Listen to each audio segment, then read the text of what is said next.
देखिए आज सैटरडे है और आप इस बात को अच्छे से जानते हैं कि यह साल 2025 का आखिरी महीने यानी दिसंबर का महीना चल रहा है।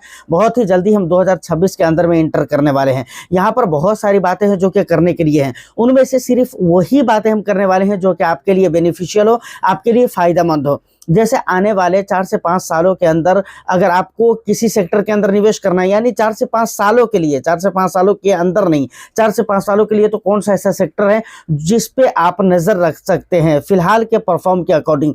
और फिलहाल का जो परफॉर्म है ना, वो बहुत ज़्यादा उसको आप नज़रअंदाज इसलिए भी नहीं कर सकते क्योंकि मार्केट का सिचुएशन बहुत ही ख़राब है। और ऐसे ख़राब सिचुएशन के बावजूद भी अगर कोई सेक्टर या फिर किसी कंपनी का स्टॉक्स अगर अच्छा परफॉर्म कर रहा है तो अमेजिंग है। यानी सोचने वाली बात है कि भाई अच्छा कर रहा है, इसके पीछे का कुछ रीज़न तो खास ज़रूर ही कुछ होगा उसके अंदर, ठीक है, जिसकी वजह से यहाँ पर अच्छा करता हुआ नजर आ रहा है। इसके अलावा FIIs, DIIs और उसके अलावा और भी बहुत सारी बातें होंगी। तो ओवरऑल वीडियो बहुत इन्फॉर्मेटिव होगी।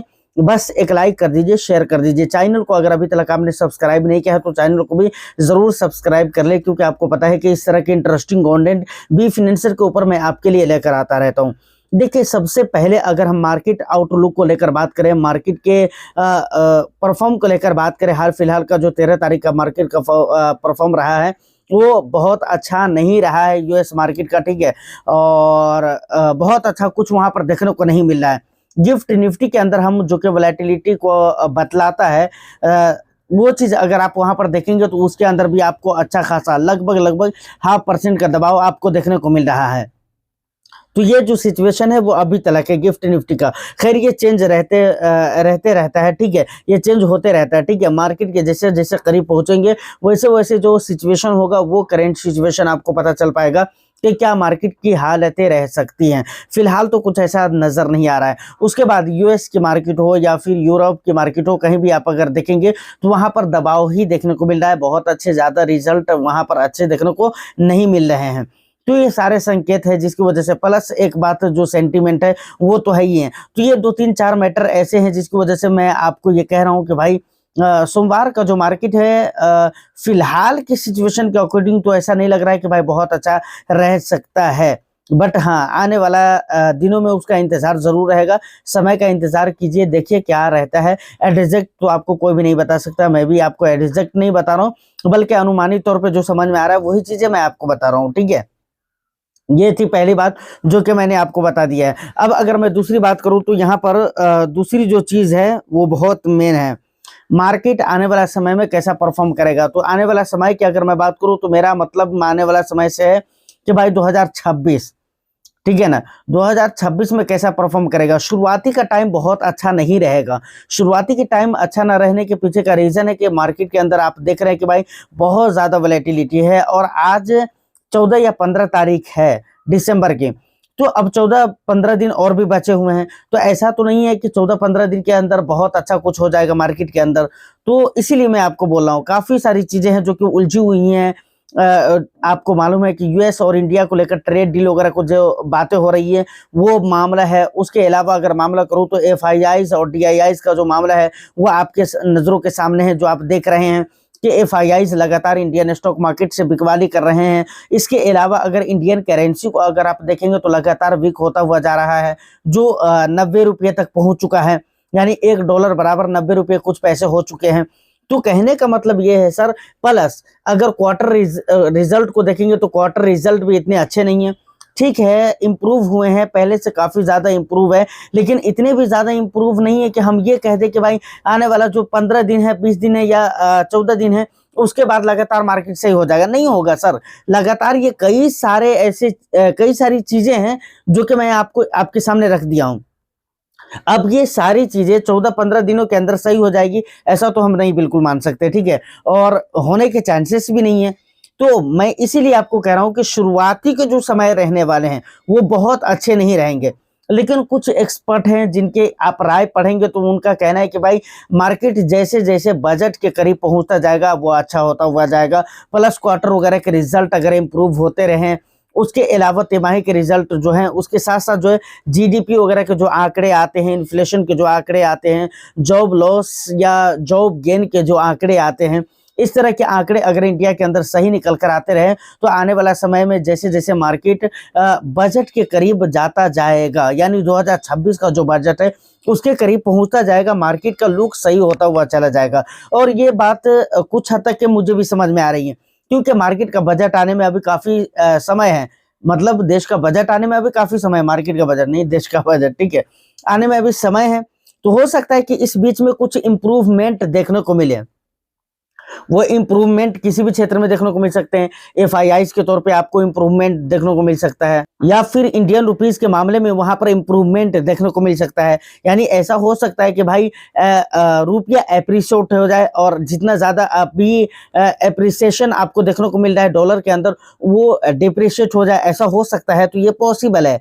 तो इसलिए मैं आपको कह रहा हूँ कि हाँ, इसमें समय है, 3-4 महीने अभी समय है। तो हो सकता है कि यहाँ पर इम्प्रूवमेंट आपको देखने को मिल सकता है, क्योंकि समय भी है, प्लस क्वार्टर वगैरह के रिजल्ट भी आने बाकी है। एफआईआई डीआईआई के डेटा वगैरह जो हैं वो बराबर टाइम टू टाइम चेंज होते रहते हैं। तो इसलिए मैं ये चीजें आपको कह रहा हूँ। तो यहाँ तक सारी बातें क्लियर हो जाती है। अब एक बहुत ही मेन मुद्दा आता है, और इसके बारे में लगातार बार बार पूछा जाता है। अगर मैं इस टॉपिक के ऊपर वीडियो बनाऊं तो मुझे लगता है कि हर हफ्ते में एक वीडियो मैं बना सकता हूँ, लेकिन टाइम टू टाइम मैं बनाता भी रहता हूँ, महीने 1.5 महीने पे, कि आने वाला 3-4 सालों में कौन कौन से ऐसे सेक्टर हैं जहां पर आपको अच्छे परफॉर्म देखने को मिल सकते हैं। फिलहाल के सिचुएशन के अकॉर्डिंग तो लग रहा है कि भाई बैंकिंग है, फाइनेंशियल है, उसके बाद डिफेंस है, ये कुछ ऐसे सेक्टर्स है जो अच्छा करेगा। एनर्जी हो गया, इंफ्रास्ट्रक्चर हो गया, ये ऐसे कुछ सेक्टर्स है। इंफ्रास्ट्रक्चर की अभी बात नहीं हो रही है, अगरचे नहीं हो रही है, लेकिन आने वाला समय में मुझे लगता है कि इंफ्रास्ट्रक्चर बहुत अच्छा करेगा इंडिया के अंदर, क्योंकि इंडिया को अभी उसकी नीड है, उसकी ज़रूरत है, इसलिए मैं आपको बता रहा हूँ। उसके बाद गुड्स के भी सेक्टर हो गए, वो भी बहुत अच्छा कर सकते हैं। फाइनेंशियल अभी भी अच्छा कर रहा है, बैंकिंग अभी भी अच्छा कर रहा है, आईटी में आप मिले जुले संकेत मान सकते हैं। तो ये कुछ ऐसे सेक्टर्स है जहां पर आप आने वाले 4-5 सालों के लिए अगर आप निवेश करना चाहें इसके स्टॉक्स में, तो आप निवेश कर सकते हैं। यानी तो अगर इसके थीमेटिक फंड के अंदर भी जाना चाहे तो जा सकते हैं, लेकिन यही बात है कि थीमेटिक फंड के अंदर आपको बहुत ज़्यादा पैसे लगाने की ज़रूरत नहीं होती है। परसेंटेज वाइज आपको 8 से 10% ही पैसे लगाइए, बहुत ज़्यादा पैसे वहां पर लगाना नहीं चाहिए, ठीक है। आप डाइवर्सिफाइड फंड के अंदर पैसे निवेश करें, वो सेक्टर फंड के अंदर पैसे निवेश करने से ज़्यादा बेटर साबित होगा। तो ये कुछ सेक्टर्स है जिनको आप स्टॉक वाइज देख सकते हैं, या फिर म्यूचुअल फंड के हिसाब से आप देख सकते हैं कि भाई सेक्टरल फंड के अंदर आप निवेश कर रहे हैं या थीमेटिक फंड के अंदर निवेश कर रहे हैं। अब एक बात, ये बात भी आपको लगभग मोटे मोटे तौर पे समझ में आ गई होगी, ठीक है। बहुत ज्यादा लंबा चौड़ा करके बात नहीं करेंगे, ठीक है। अब आता है सोमवार की बात। सोमवार की बात अगर हम करें तो स्पेशली सोमवार को मार्केट के अंदर फिलहाल तो अभी कुछ ऐसा बुरा न्यूज नहीं आया है जिसकी वजह से कहा जाए कि भाई मार्केट बुरा रिएक्ट कर सकता है। लेकिन हाँ, लास्ट टाइम पे जो मार्केट बंद हुआ था फ्राइडे को, उसके अकॉर्डिंग अगर देखा जाए तो भाई उतना अच्छा नहीं लग रहा है, ठीक है। उतना अच्छा परफॉर्म नहीं किया, मतलब यूएस मार्केट का, फॉरेन मार्केट का अगर देखें तो उतना अच्छा परफॉर्म आपको नहीं देखने को मिल रहा है। गिफ्ट निफ्टी के अंदर फिलहाल तो दबाव देखने को मिल रहा है इस समय पे। जब आप देखेंगे अगरचे मार्केट बंद है तो क्या हुआ, कोई दिक्कत नहीं है, लेकिन वोलेटिलिटी जो पिछला मार्केट का सेशन रहा है उसके हिसाब से तो वो बताता है।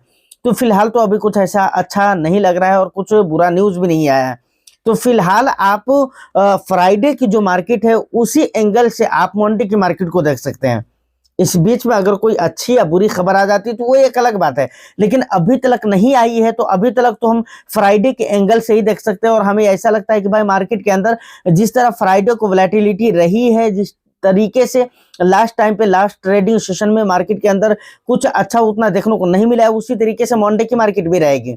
लेकिन हाँ, एक चीज जो कि मैं बराबर कहता हूँ, हर वीडियो में कहता हूँ, सर एग्जैक्ट मार्केट को टाइम करना ये किसी के बस की बात नहीं है, किसी के बस की बात नहीं है। और आपने कई मरतबा टीवी चैनल्स पे न्यूज वालों को देखा होगा, या न्यूज पे जो एक्सपर्ट वगैरह आते हैं टीवी वगैरह पे, उनको आपने देखा होगा कि 2 दिन 3 दिन की तेजी की वजह से उनकी राय बदल जाती है, उनका सजेशन बदल जाता है। समझ रहे हैं क्या पता चलता है? वो अगर 2-3 दिन तक अगर लगातार मार्केट के अंदर तेजी रही तो उनको लगता है कि भाई बुल्रन आने वाला है, मार्केट के अंदर तेजी आने वाली है। लेकिन लगातार अगर मार्केट टूट जाए तो उनके सामने कुछ ना कुछ रीजन भी निकल कर आ जाते हैं। तो इससे क्या पता चलता है कि भाई एग्जैक्ट किसी को नहीं मालूम है। समझ रहे हैं? आप भी अगर इस चक्कर में पड़े हुए हैं कि कोई आपको एग्जैक्ट बता दे तो कोई आपको नहीं बताएगा, ठीक है। सिर्फ अनुमानित तौर पे, और कुछ ऐसे रीजन होते, कारण होते हैं जिसको लेकर लोग बात करते हैं। और कभी कभी कारण होते हैं कि भाई मार्केट के अंदर गिरावट होगी लेकिन बाद में मार्केट पॉजिटिव चला जाता है। तो उसमें ऐसा नहीं कि हम उसको गलत कहेंगे या ऐसा नहीं कि वो गलत है, नहीं। अनुमानित तौर पे ही लोग बात करते हैं और अनुमान कभी सही भी हो सकता है और कभी गलत भी हो सकता है, ठीक है। अनुमान का मतलब ये होता है कि वो सही भी हो सकता है और गलत भी हो सकता है। 50-50 चांसेस सही और गलत दोनों के होते हैं। फाइनली यहाँ तक अगर आप वीडियो में पहुंच चुके हैं तो उम्मीद करता हूं कि इन्फॉर्मेशन और जानकारी आपको अच्छी लगी होगी। तो बस वीडियो को एक लाइक कर दे, शेयर कर दे। चैनल को अगर अभी तक आपने सब्सक्राइब नहीं किया है तो चैनल को भी जरूर सब्सक्राइब कर ले। आपका कुछ भी सवाल रहता है या वैल्यूएबल फीडबैक है, आप मुझे कमेंट सेक्शन में जरूर दीजिए।